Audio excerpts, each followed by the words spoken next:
Bismillahirrahmanirrahim. Kitab As-Shaum. Ya, Kitab As-Shaum. Kitab As-Shaum itu nomor 30. Ya, di urutan dari 97 topik.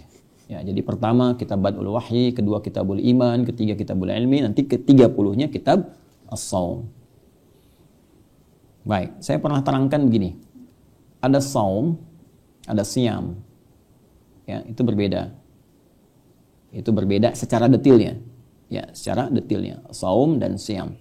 Nanti Shaum itu hanya sekali disebutkan dalam Al-Quran. Ada yang ingat surat apa? Coba ayat-ayat yang ada Shaumnya. Itu Siyam. Ya, Shaum. Coba yang ada Shaumnya. Cuman sekali di Quran.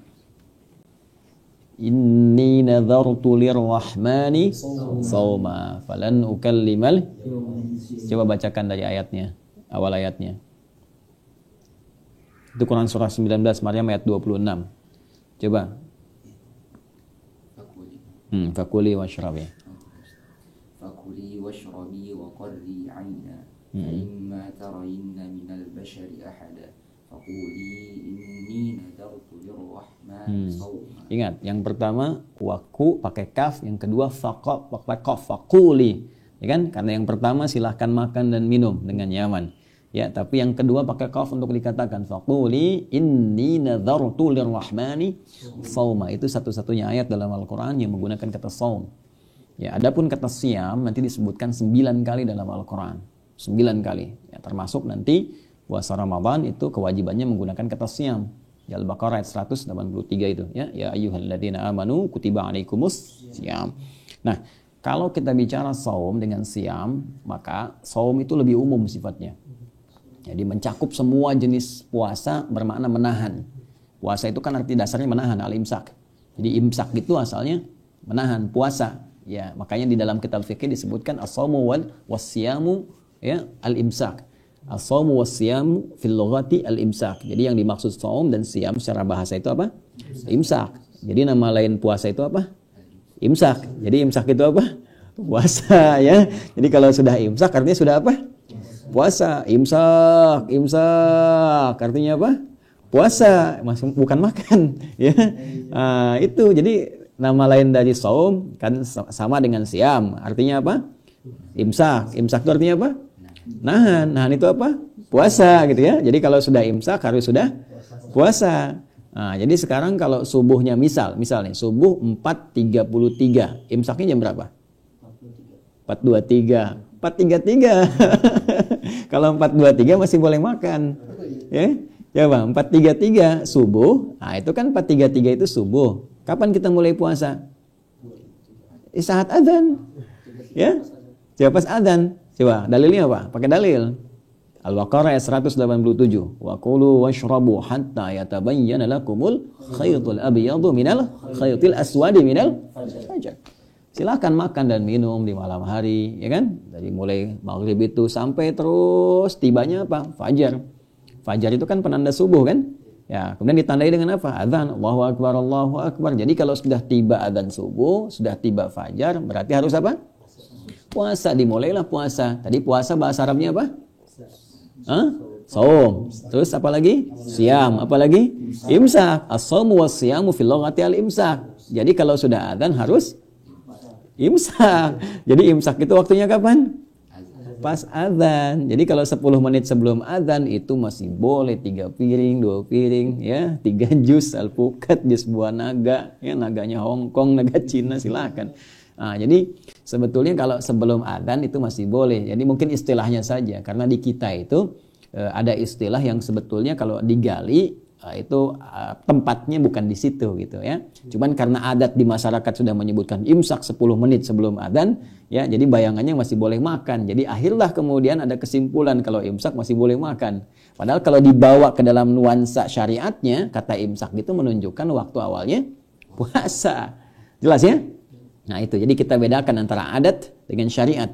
Ya, termasuk di istilah. Jadi ada istilah-istilah yang melekat pada syariat. Itu nggak bisa dibawa kepada adat dan nggak bisa berlaku umum. Ya, ada yang istilah syariat seperti iman, takwa. Iman takwa itu istilah Islam, istilah syariat itu. ya iman kufur. Jadi nggak bisa. Misalnya di keyakinan lain, mari kita tingkatkan iman. Nah itu udah cirinya mau masuk Islam. Karena iman itu istilah syariat. Silakan temukan. Ya, cuma dalam Al-Quran kita temukan kata-kata itu, termasuk dalam hadis-hadis Nabi Sallallahu Alaihi Wasallam. Jelas ya? Nah, jadi imsak kalau adanya jam 4.33, imsaknya jam berapa? 4.33. Jadi kalau nanti ada 4.23, kemudian ada yang bilang di masjid imsak, kalian bilang belum gitu ya. Nah, termasuk yang paling lucu gini, kalian pernah lihat nggak jadwal buka puasa itu? Ya kan? Ada kan? Yang ya, jadwal apa namanya? Jadwal imsakiyah kan? Kok jadwal imsakiyah yang adanya jadwal sholat? Ya kan? Padahal jadwal imsak itu kan apa artinya tadi? Puasa kan? Kenapa yang muncul jadwal sholat? Coba Anda lihat ya, jadwal imsakiyah yang muncul tuh suruh kan dari mulai subuh, zuhur, asar, maghrib, isya kan, terus kan dan seterusnya. Nah, itu juga menarik tuh ya. Nanti kita lihat lah untuk sepenuhnya. Ayo teruskan. Nah, saum itu lebih umum daripada siam. Jadi kalau disebutkan saum itu menahan secara umum, ya, termasuk mencakup kata siam. Ya, jadi kalau kita ingin bicara tentang puasa secara umum, baik itu yang ada aturan atau nggak ada aturan, yang nggak ada aturan tuh misalnya begini, saya mau saum ya, saum nggak makan tapi masih minum, itu bisa disebut saum. Ya, saya saum misalnya nggak mau bicara tapi masih makan minum.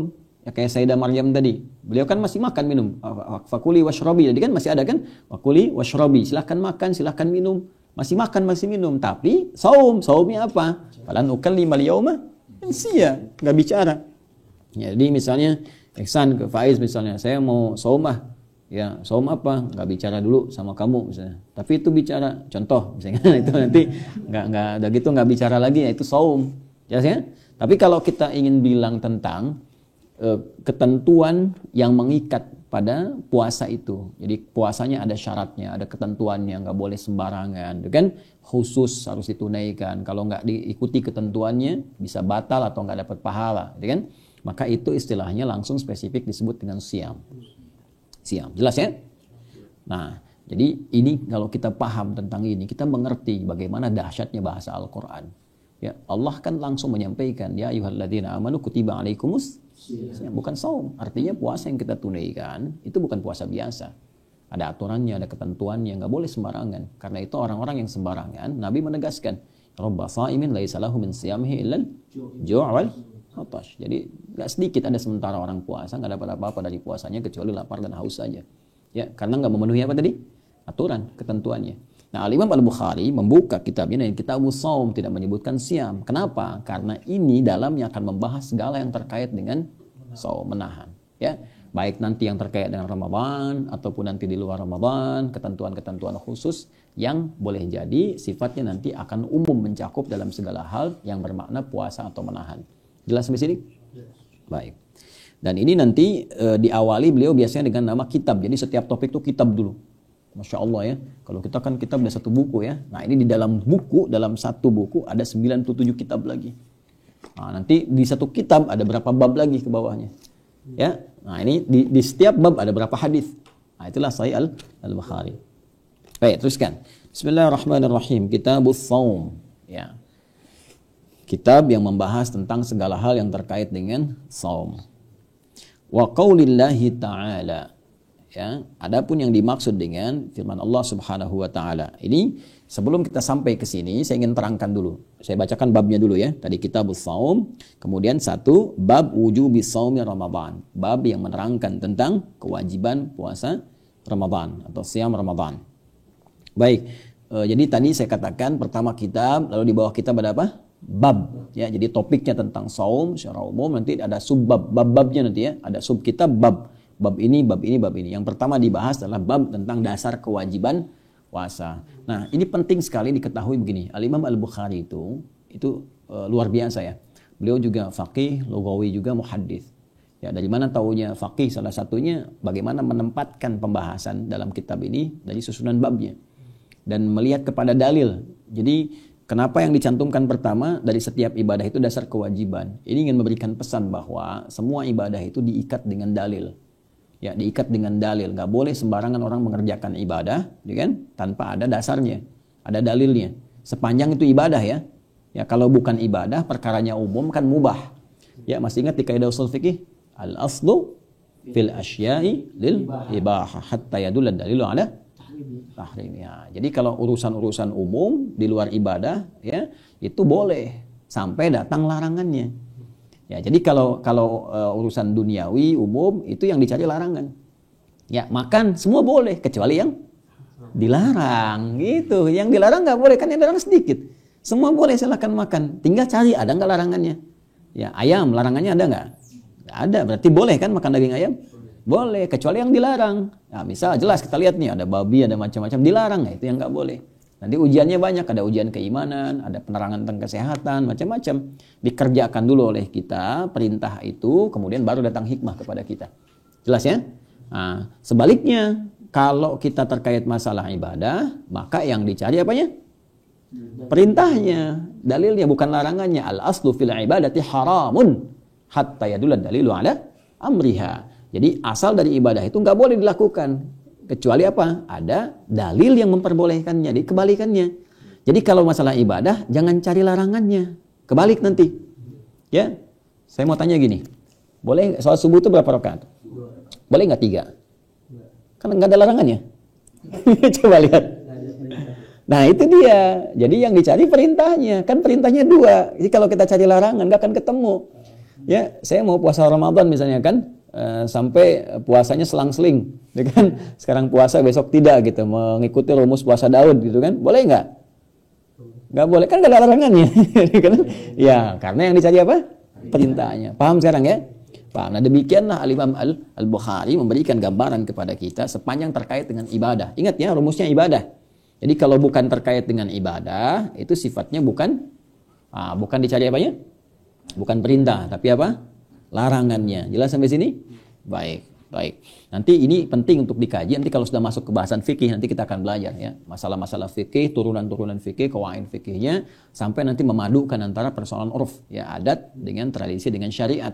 Ya nanti ini muncul istilah yang sensitif, kita mesti tahu itu. Ya khususnya masalah sunnah, bid'ah. Nanti kadang-kadang orang jadi salah paham juga. Ya apa yang disebut dengan ibadah, yang kemudian ada 4 pokok ke bawahnya itu, ya. Ada dalil, ada contoh, ada dalil contohnya sementara, ada dalil contohnya samar atau bahkan nggak ada gitu kan. Ada yang dalilnya kelihatan samar, apalagi contohnya. Nah itu semua masih dalam konteks yang dibenarkan sebagai hal yang boleh diikuti dalam konteks ibadah. Nanti contohnya banyak. Ya seperti sholat, dalil dengan contohnya ada. Ya kan? Kemudian kunut, dalil contohnya sementara.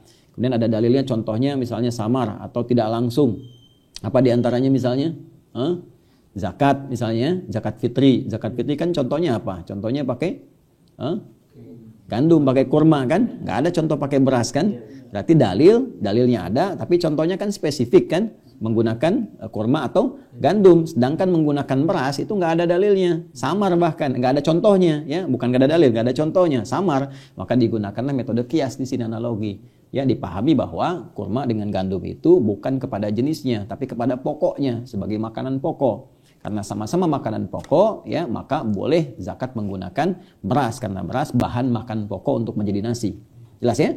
Nah, nanti yang terakhir, wah ini lebih rumit lagi nih. Ya, seperti makan daging dhab misalnya.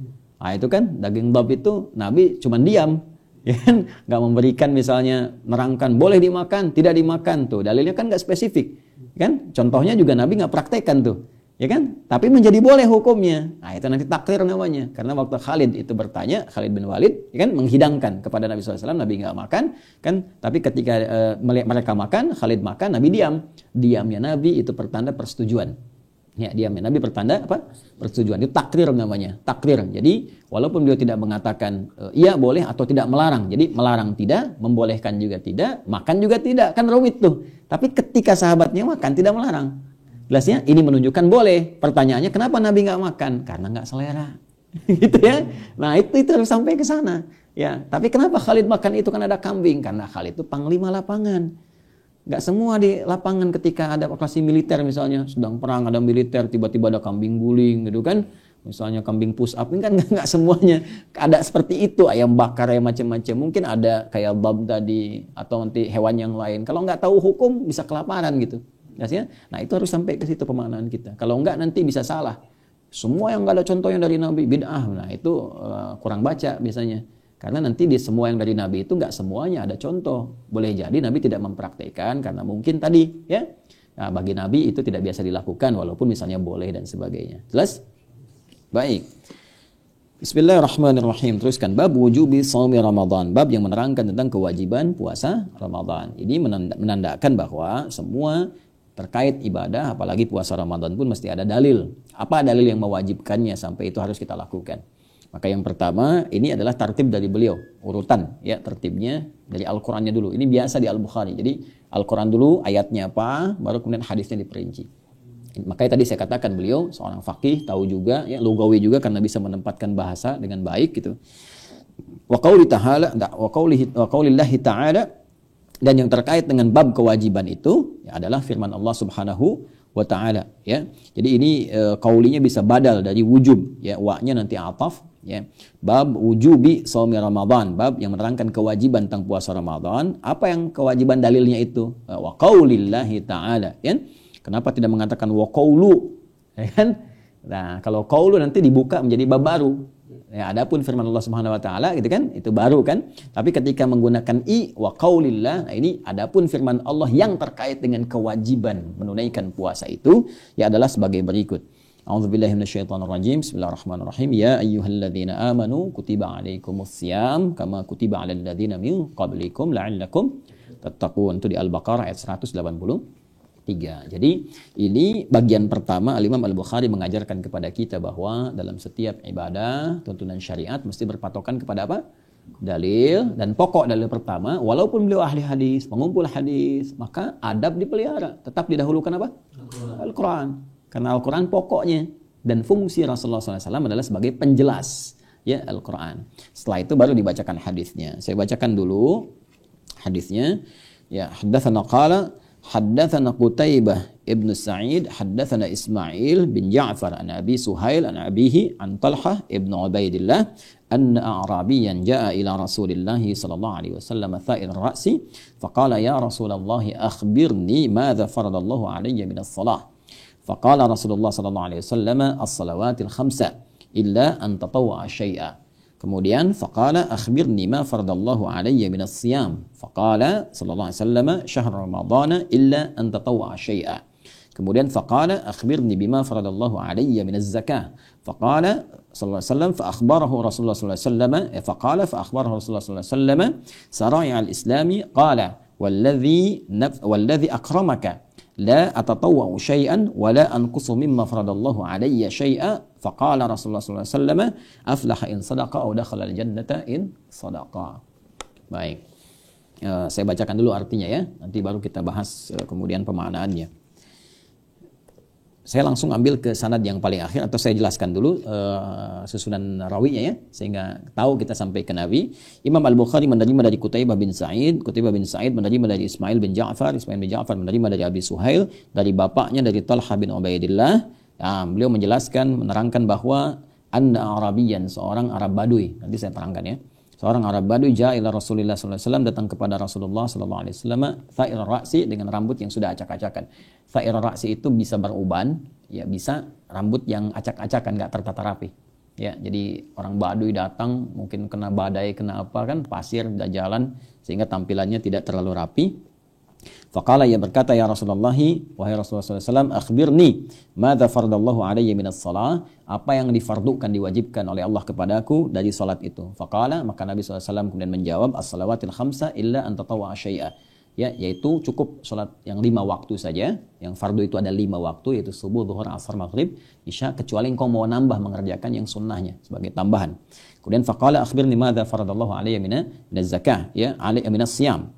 Sampaikan kepadaku, tunjukkan kepadaku apa yang Allah fardukan kepadaku dari jenis puasa. Maka Nabi menjawab, faqala Rasulullah SAW, syahr Ramadan illa an tatawwa'a syai'a. Ya, yang pokok itu cuma Ramadan saja, kecuali engkau mau tambah dengan yang sunnahnya. Kemudian akhbirni bima faradallahu alayya minaz zakah, ya, sampaikan, infokan kepadaku apa yang Allah fardukan kepadaku dari zakat. Nah, Nabi sudah bisa baca nih. Tadi nanya salat, tadi nanya puasa kan, siam. Sekarang zakat. Nanti nanya yang lain lagi pasti nih, yang pokok yang lain. Maka Nabi menyampaikan keseluruhannya secara sekaligus supaya nggak ditanya lagi sama orang ini. Ya, maka dijawab oleh Nabi, faqala fa akhbarahu Rasulullah sallallahu alaihi wasallam syara'i al-Islam. Maka Nabi menjelaskan kepada orang ini, Arab Badui tadi, ya, tentang syariat-syariat Islam yang pokok. Kemudian dia berkata, qala walladzi akramaka, demi Allah yang telah memuliakan engkau ya Rasulullah, la atatawwa'u syai'a wa la anqusu mimma faradallahu 'alaiha syai'a. Saya akan komitmen mengerjakan yang pokok saja. Ya, saya nggak bisa nambah dengan yang sunnah, tapi saya pun nggak akan kurangi yang pokok. Jadi saya komitmen bisanya yang pokok saja. Faqala Rasulullah SAW, maka Nabi pun memberikan komentarnya setelah orang itu mengatakan kalimatnya. Aflaha in sadaqa au dakhala jannah in sadaqa. Kalau dia benar komitmen, dia bahagia dan masuk surga.